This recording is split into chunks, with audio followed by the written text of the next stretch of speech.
make it out, yeah. Please tell me all the bad, never good. Fill my head full of every single doubt, yeah. Please say any negative thoughts. I pop off when I hear people say I cannot. I get off to the thought of proving everyone wrong. I won't stop to the top, so you better back off and get lost. I'ma stay loud, stay proud, never running out, never. Part 1. When Mark and Jane arrived in Edinburgh, they discovered that Mark had left his camera on the train. At the Lost and Found office, he has to fill in a lost property form. First, you have some time to look at questions 1 to 4.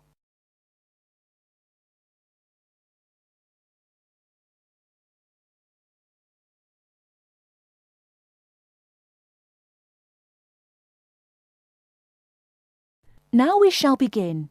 You should answer the questions as you listen, because you will not hear the recording a second time. Listen carefully and answer questions 1 to 4. Good evening, sir. Can I help you? Yeah, I think I left my camera on the train from London early today. Did you, sir? Oh, well. In that case, we'd better fill in a lost property form.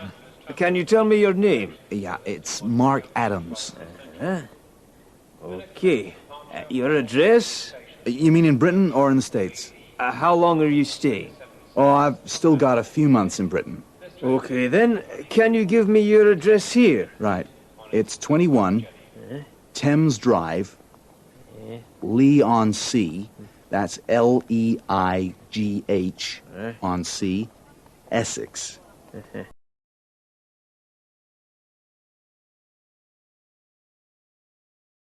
Before you hear the rest of the conversation, you have some time to look at questions 5 to 10.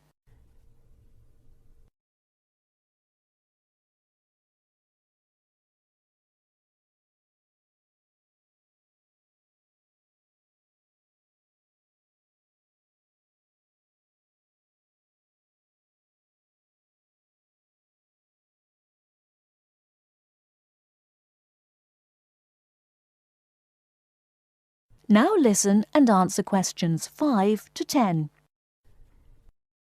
Do you want the phone number?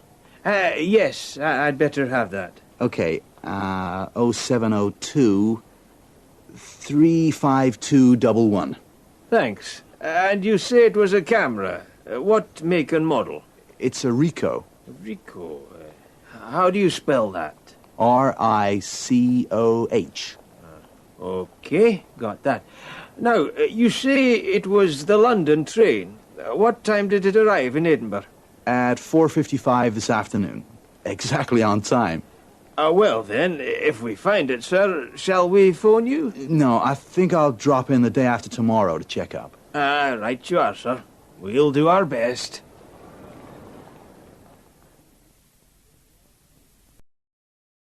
That is the end of Part 1. You now have half a minute to check your answers.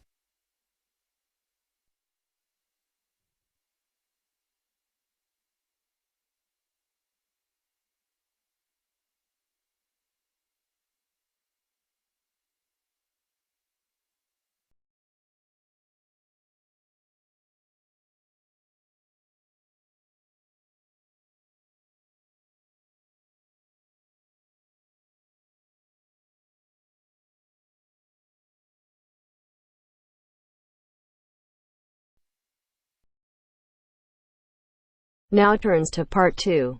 Part 2.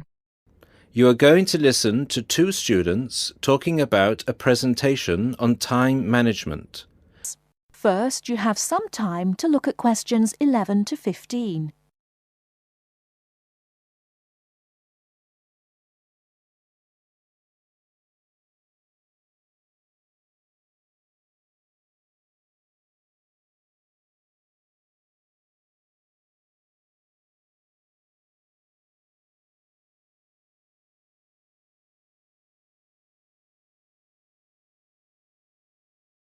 Now, listen carefully and answer questions 11 to 15.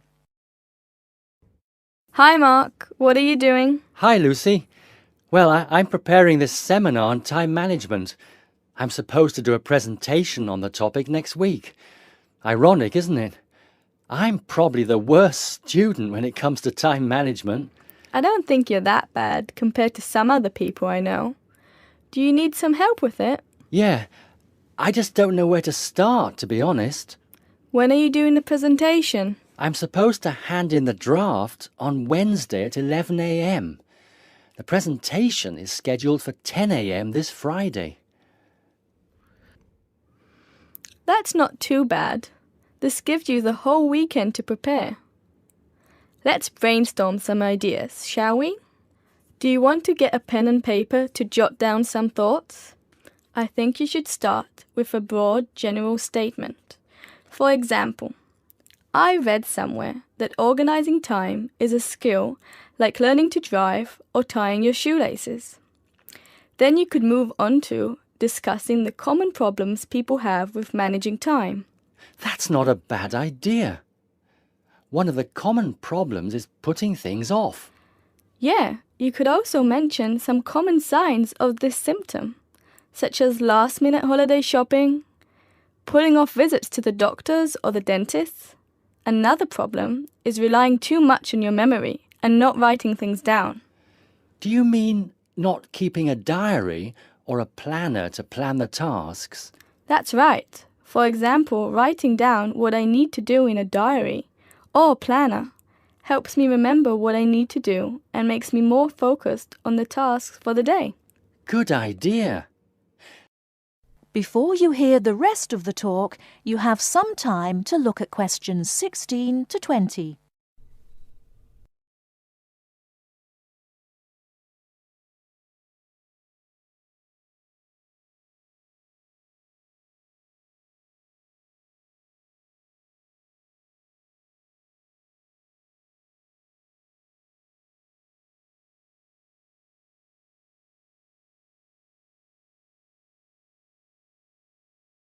Now listen and answer questions 16 to 20. That reminds me of something I've been meaning to do for a while now. Anyway, I should also include some advice on how to deal with the problem, shouldn't I? Sure, you can talk about some ways of stopping procrastination. I guess making a to-do list can help one focus on what needs to be done. Definitely. Another way to deal with the problem is to prioritize and do the hardest job first, the one which requires the most effort and concentration. Also, my tutor recommended that I should break big projects into small parts with a specific goal. Having an action plan has worked for me. I usually make a list of small tasks I need to do to achieve a goal. Sometimes I just don't feel like getting down to work because a task seems too overwhelming for me to even think about. This technique helps me reduce psychological pressure if I think of a project as a set of easily achievable tasks. Don't you think? I know what you mean. I often feel like that myself with the statistics project I've been doing this term. I'm well behind and the deadline is next week. I think setting deadlines and sticking to them can help one to achieve goals. You can discuss this aspect in your presentation too. A good point. Setting deadlines can also help one become more realistic about the time it takes to do tasks. Another point you could include is how to deal with interruptions. Okay, I guess blocking in time to handle unpredictable interruptions can help one stay focused. Not just that. Some interruptions, such as phone calls, can be easily avoided by using answering machines, for example. Saying no, which is one of the most useful words in English, is also very effective. It can be tough sometimes, but you've got to learn to say it nicely but firmly. I think you've got enough ideas here to start with. Definitely. Thanks a lot for your help. I just need to type the ideas up and I think I'm all set. Do you think you can lend me your laptop for a couple of hours? I'm afraid I can't. I've got to finish my own project. Never mind. I'll use one at the library. You certainly know how to say no. Learned it the hard way. Got to go now. Good luck with the presentation. Cheers. See you later.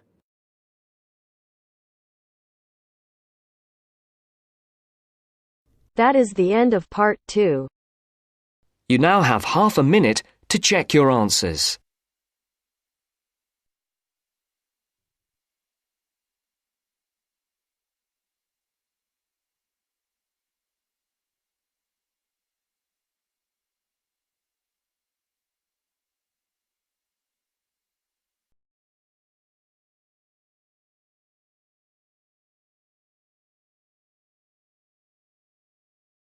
Part 3. As part of our lecture series on everyday health issues, today's talk is on tiredness. We shall look at the main issues in turn, as well as some of the main research that has been carried out in this field.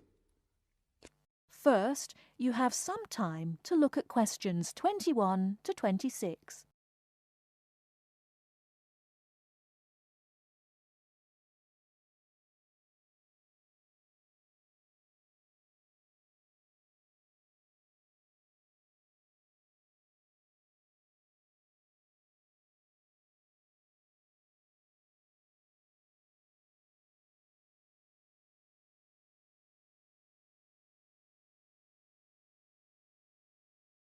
Now listen carefully and answer questions 21 to 26. Good morning. As part of our lecture series on everyday health issues, today's talk is on tiredness. We shall look at the main issues in turn, as well as some of the main research that has been carried out in this field. Firstly, it is clear that tiredness is on the rise. No official data exists on the rate of people reporting to doctors with recurring tiredness, but it's a very common complaint. Research suggests that people are not relaxing properly and often work when they do not have enough energy. Furthermore, products to boost energy are also on the rise. Sales of so-called energy drinks loaded with caffeine and sugar have grown by 23% over the last year. And this is not the only instance of an increase in products claiming to boost energy. Guarana, a herbal stimulant, can now be found in everything from chocolate bars to tea bags. Now let's examine what it is that's making people so tired. Dr. Liebhold, a Sydney GP, has done extensive research into this, and he believes that financial pressures, not taking holidays, and not having time off when you become ill due to fear of losing your job are all common causes. Some of the other suggested causes are low oxygen levels in offices, poor diet, or illness. The problem is that tiredness is a symptom of just about every kind of illness, which makes tracking down the cause all the more difficult. The next question to ask is, are people getting enough sleep? Dr. Mansfield from Melbourne's Epworth Sleep Centre, who specialises in sleep disorders, says insomnia often arises when people are going through a stressful period. Mansfield often needs to re-educate people in how to get off to sleep. He recommends keeping your body clock regular by going to bed and rising at similar times every day, and not drinking too much caffeine. And there is some truth in the old story about having a glass of hot milk before bed. Milk contains the amino acid tryptophan, which has been shown to help induce sleepiness. Turning to the question of why we need sleep, researchers are still trying to answer this fundamental question. Sleep deprivation experiments have shown that after 14 days without sleep, rats will lie down and die. And after only 3 days sleep loss, humans get confused, forgetful, and start having hallucinations. So whatever sleep does, it is important. Before you hear the rest of the talk, you have some time to look at questions 27 to 30.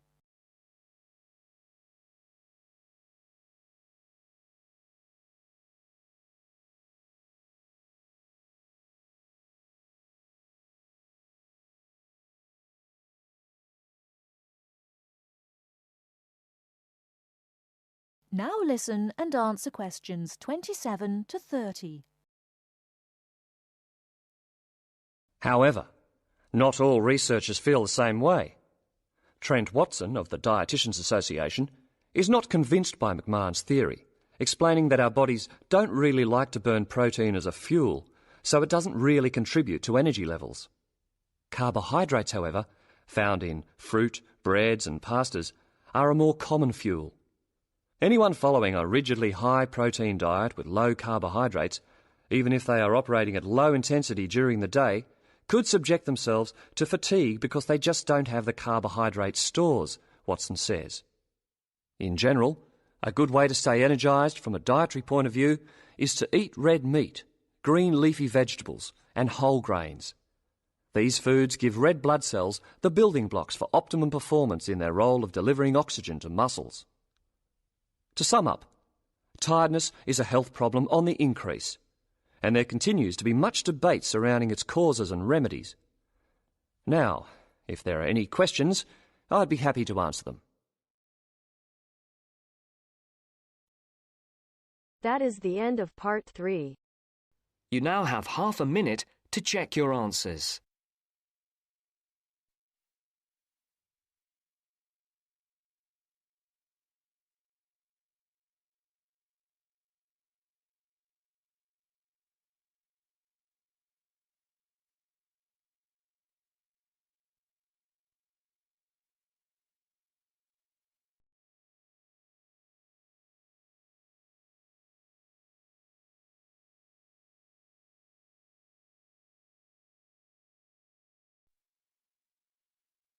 Now turns to part 4. Part 4. You will hear a lecturer talking about the process of fossilization. First, you have some time to look at questions 31 to 40.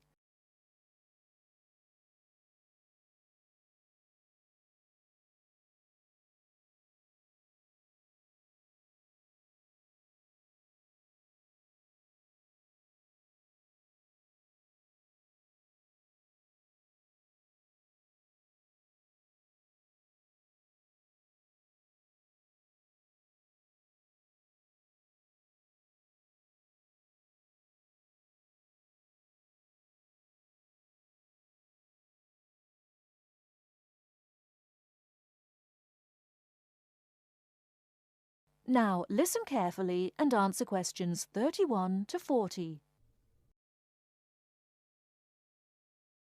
The foremost exhibition in any great natural history museum is almost invariably a skeleton of a large dinosaur, often the famous Tyrannosaurus rex, or T-Rex as it's usually known.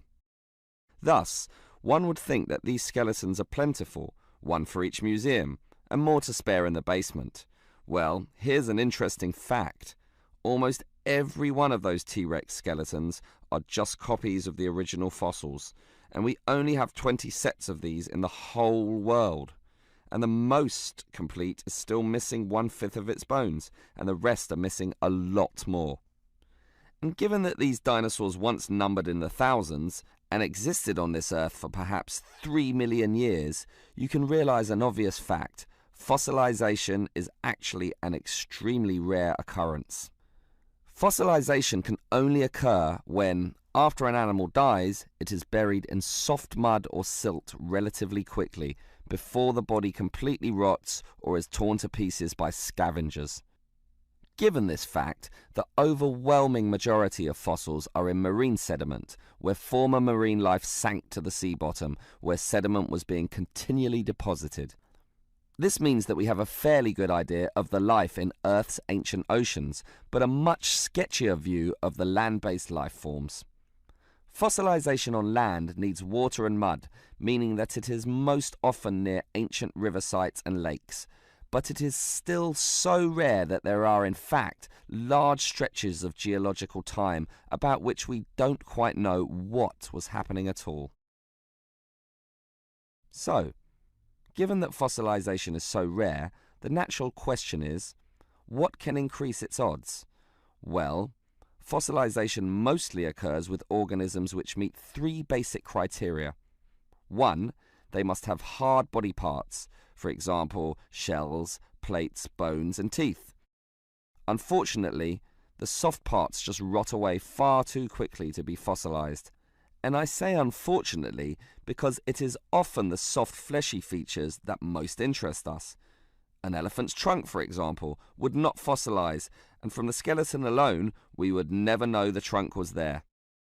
The second criterion for more likely fossilization is that the organism in question must have existed in considerable numbers and be spread over a wide geographical range. This simply increases the statistical probability that one of them will one day be fossilized and hopefully found. Finally, and by the same logic, the species needs to have existed on the Earth for a long time, and the longer, the better. So, these are the three main criteria, but there are others. Being a large size, for example, helps us to notice and discover them as fossils more easily, and being a marine organism, as mentioned, helps also. Trilobites, a strange sort of ancient crab, are a perfect example. Their body structure was one of hard plates. They existed over virtually the whole world of their time and over a huge span of geological history, over 250 million years in fact, one of the longest ranges of any creature ever. Added to this, some species could grow to relatively large sizes, and they lived in the sea. Perfect. These creatures meet all the criteria, and as a result, museums all over the world are spilling over with trilobite fossils of all shapes and sizes. As far as fossils go, they are common. So, let's think about T-Rex once again. It too basically meets all the criteria that we mentioned. It has hard parts, being the bones, had some dispersion, and had been around for a long time, although it cannot compare to trilobites in this respect.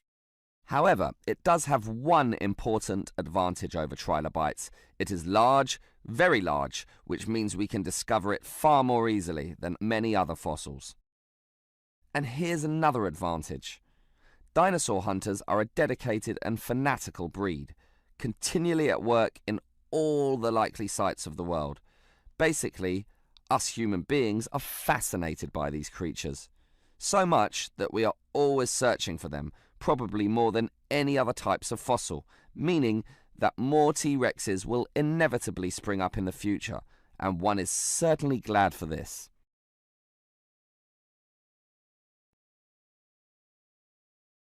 That is the end of part 1. You now have half a minute to check your answers.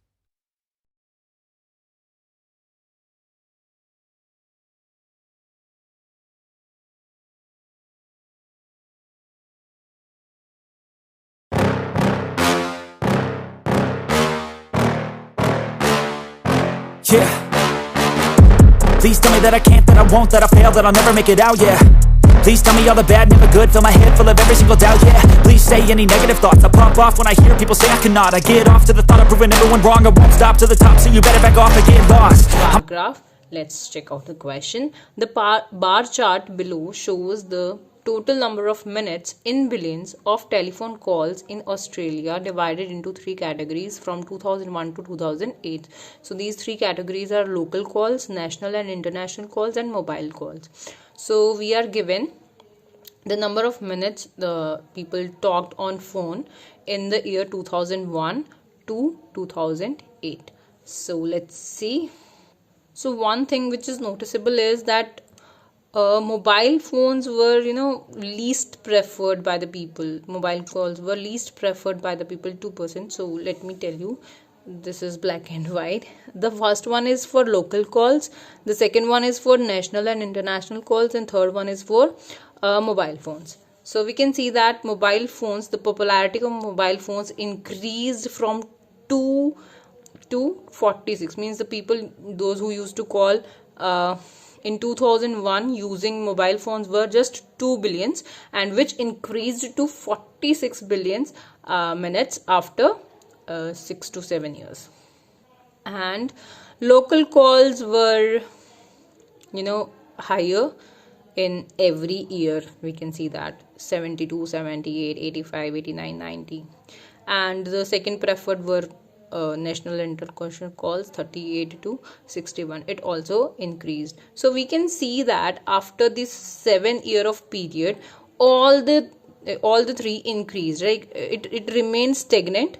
It was 72 and it again reached to its initial point, like from 72 to 72, and rest of the 2 increased from 38 to 61 and 2 to 46. So let's have a look how we can write this now.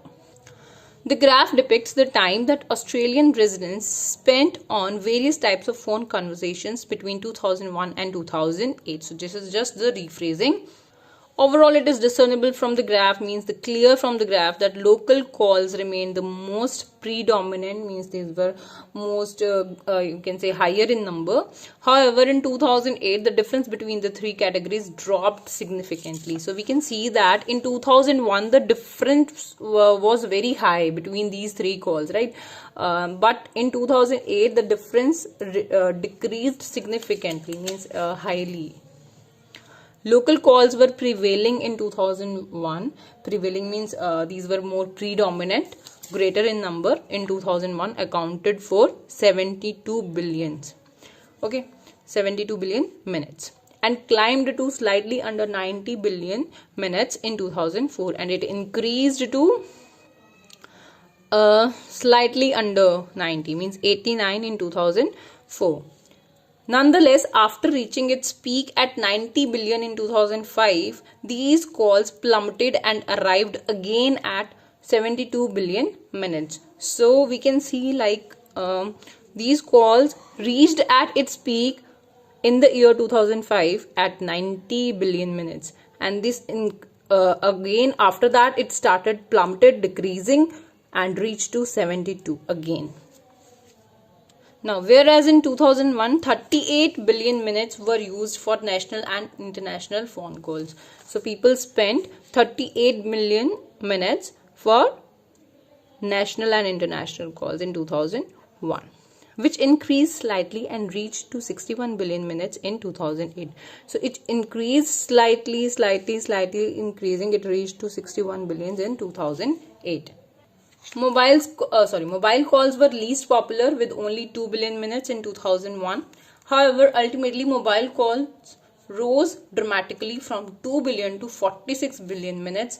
This growth was notable between 2006 and 2008 when mobile phone calls usage doubled. So we can see like in the year 2006 to 2008 the increase was high, like from 2005 it almost doubled. 12 is double is 24, so it almost doubled and it reached to 46, which is also a double, like 23 is double is 46.